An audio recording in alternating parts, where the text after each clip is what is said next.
Hello and welcome to this video on multi-band compressors.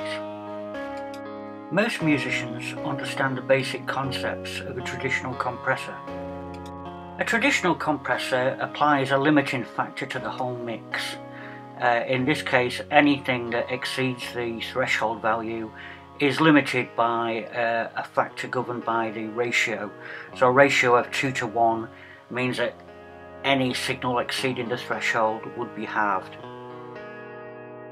In the case of this guitar track, I am attempting to raise the quiet acoustic section to match or be as close approximation to that of the overdriven section as possible, and the compressor will allow me to do this.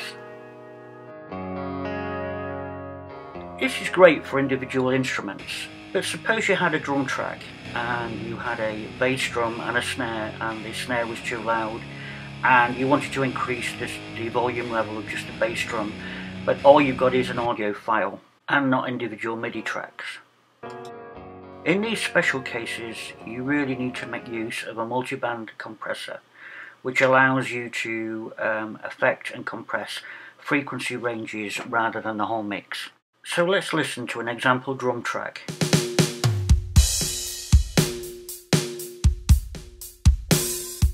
So now let's try to isolate the bass drum and boost it.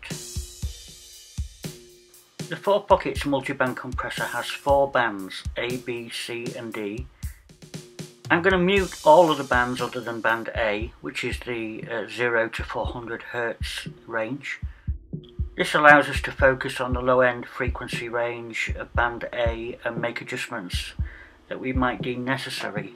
In this case, we want to increase the volume of the bass drum, and to do that you typically adjust the threshold until you see clipping, and then adjust the ratio and the gain accordingly.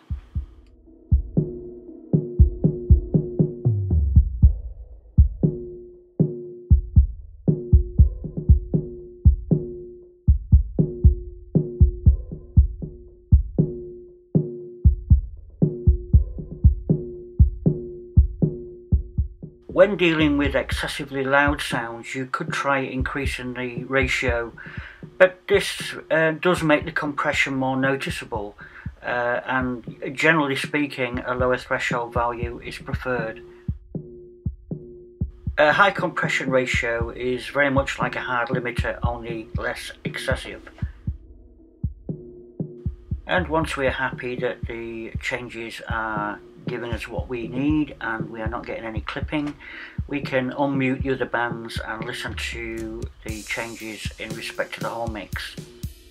Even try turning the effect on and off to hear the changes against the original.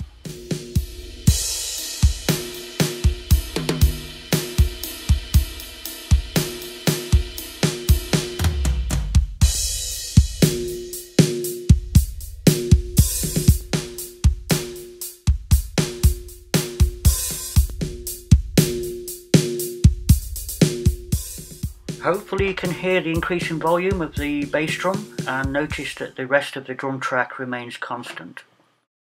So now let's take a look at the high frequency range.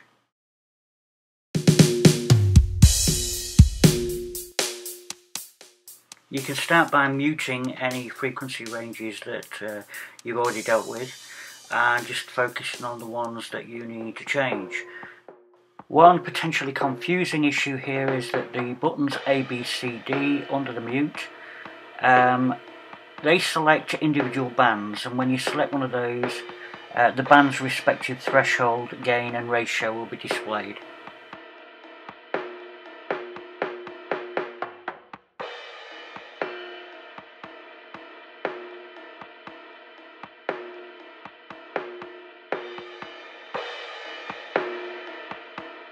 And again, we just simply reduce the threshold until we see clipping, and then adjust the ratio and gain accordingly.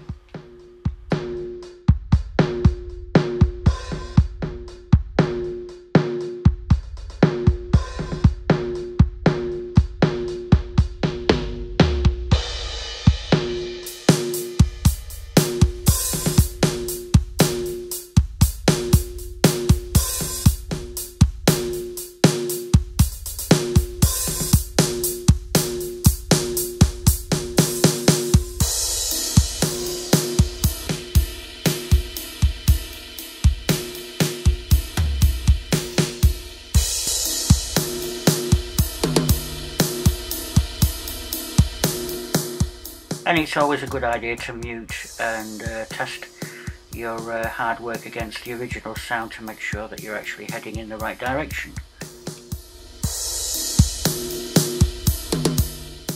As you can hear, those ride cymbals are a little bit out of control, so a little tweak should put them right.